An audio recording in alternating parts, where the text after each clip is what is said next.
Friends, Hindi recorded channel में आप सभी का स्वागत है।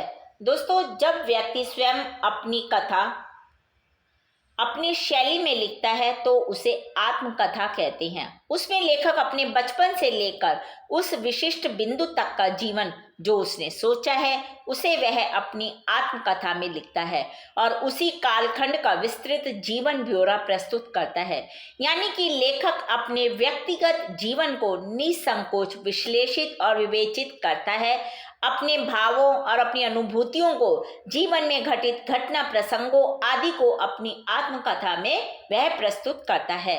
साथ ही इस घटना प्रसंगों को लेकर वह अपनी मानसिक क्रिया प्रतिक्रियाओं को भी रेखांकित करता है, क्योंकि दोस्तों आत्मकथा लेखक के अतीत का लेखा जोखा भर नहीं होता है, वह तो परिवेश में जिए गए क्षणों का पुनः सृजन है, अतीत की घटनाओं का वर्तमान की दृष्टि से किया गया चित्रण है।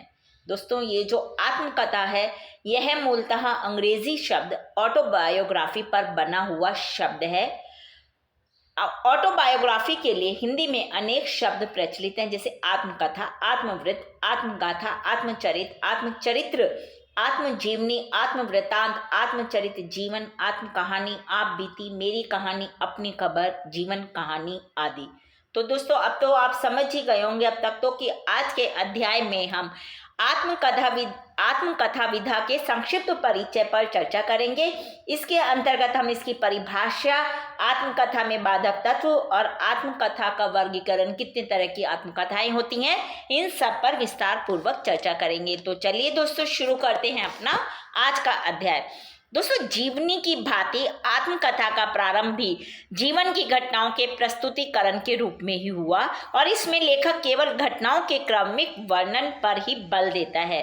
धीरे धीरे क्या होता है कि इसमें मनोवैज्ञानिक आधार अधिक महत्वपूर्ण होता गया और आत्मकथा विषय प्रधान से विषय प्रधान होती गई। दोस्तों, साधारण जीवन चरित्र की अपेक्षा आत्मकथा में कुछ विशेषताएं होती हैं। उस दृष्टि से हम इसकी कुछ परिभाषाओं के बारे में जानते हैं।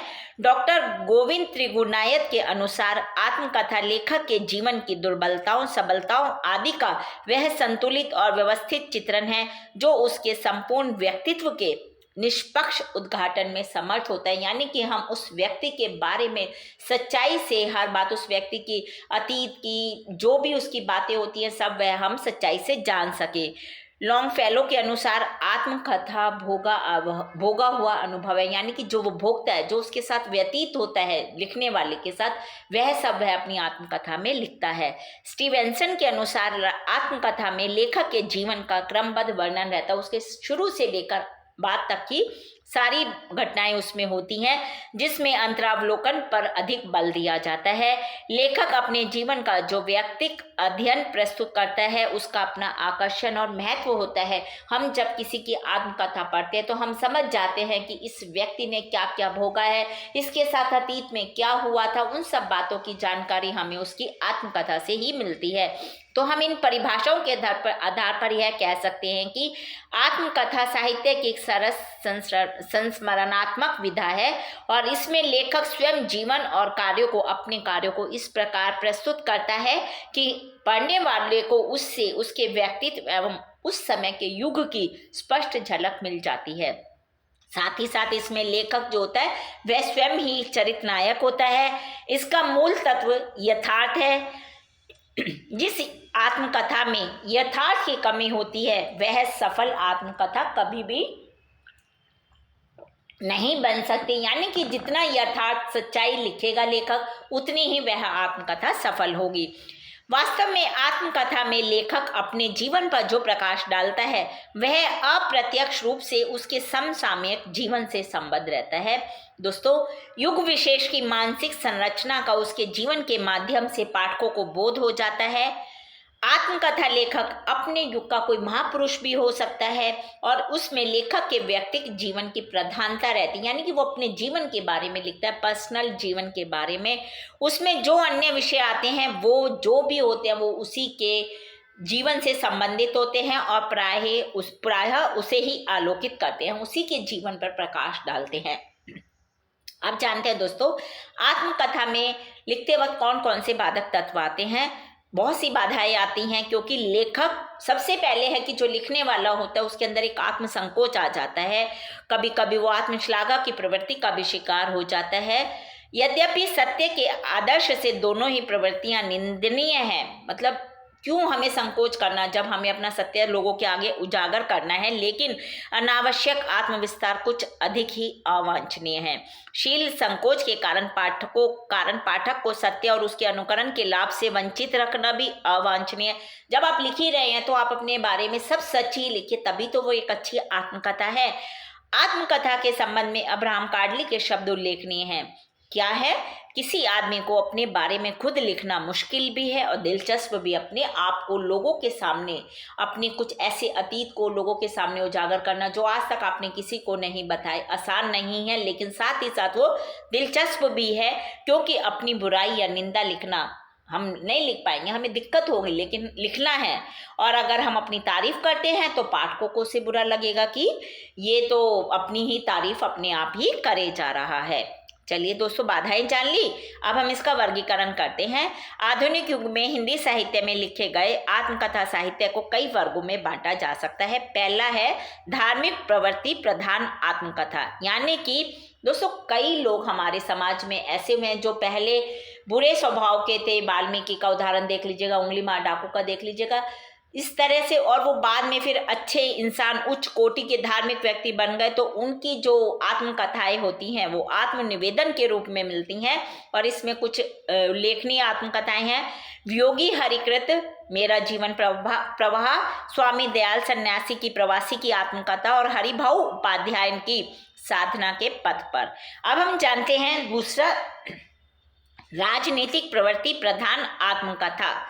दोस्तों राजनीतिक व्यक्तियों का जीवन भी संघर्ष से भरा रहता है। उनके जीवन में बहुत से संघर्ष आते हैं, उतार चढ़ाव रहते हैं, और ये समान महत्वपूर्ण पक्ष हैं।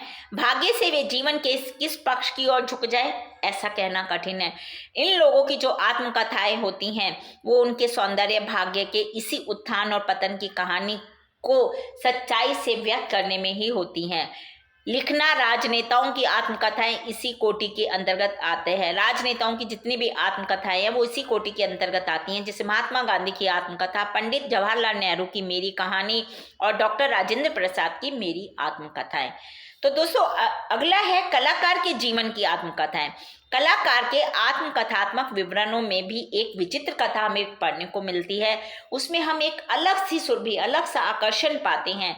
इस कोटि का कलाकार अपनी कला के साधना मार्ग का भावात्मक शैली में चित्रण करता है, और जो उसका जो लिखने का तरीका होता है वो हमारे सौंदर्यात्मक भावना को सोते से एक तरह से जगा देता है, और हमें उसमें रस आने लगता है उसकी आत्मकथा को पढ़ने में, और हम भी उस कलाकार के अनुरूप ही जीवन पथ पर चल पड़ते हैं। और इस प्रकार की जो प्रमुख आत्मकथाएं हैं हिंदी में वो कौन सी हैं?